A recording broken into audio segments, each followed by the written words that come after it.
Dr. Joseph Pombe Magufuli, rais wa Tanzania, ameaga dunia. Kufa tutakufa tu.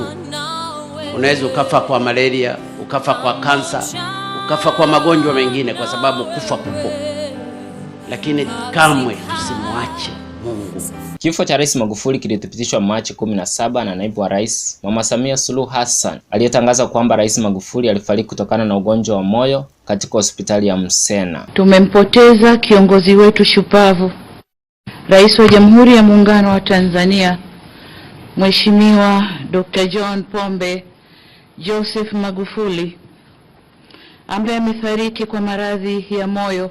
Nchi yetu itakuwa katika kipindi cha maombolezo kwa siku 14 na bendera zitapepea nusu mlingoti.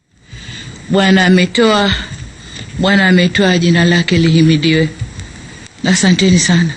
Lakini je, ni nini tunafahamu kumhusu Rais Magufuli?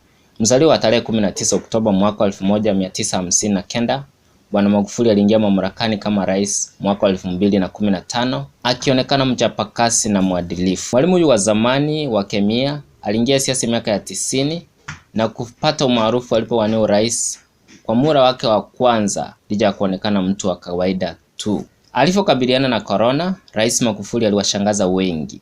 Aliwashauri wa Tanzania kusali na kuchifukiza ili kushinda ugonjwa huo, pamoja na kuamua kwamba Tanzania haitatoa idadi ya maambukizi ya virusi vya corona. Wako baadhi ya Watanzania hata wameondoka ndani ya nchi na kukimbilia maeneo mengine na kwenda kuchanjwa. Na walipochanjwa huko wamekuja huko wametuletea corona ambayo ni ajabu ajabu. Simameni imara. Chanjo hazifai.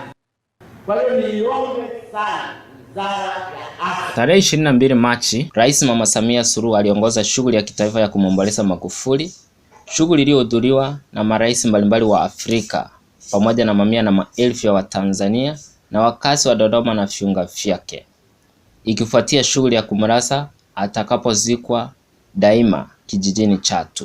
Rais Magufuli amefariki miezi 5 pekee baada ya kuchaguliwa kwa muhula wake wa pili wa urais Tanzania, na amemwacha nyuma mchane na watoto wawili. Tumefanikiwa kutoka kundi la nchi maskini na kuingia kundi la nchi za uchumi wa kati mapema kuliko tulivyokuwa tumepanga kwenye dira ya taifa ya maendeleo. Na Yesu wetu, tusimame na Mungu wetu, kila mmoja katika imani yake tutafika. Tuchukue tahadhari kama zinazotolewa na madaktari, lakini tusimsahau Mungu kamwe. Kutoka studioni langu ni Buriani. Bwana Magufuli ulale pema peponi. Nilikuwa kwa mtangazaji Anton Twin.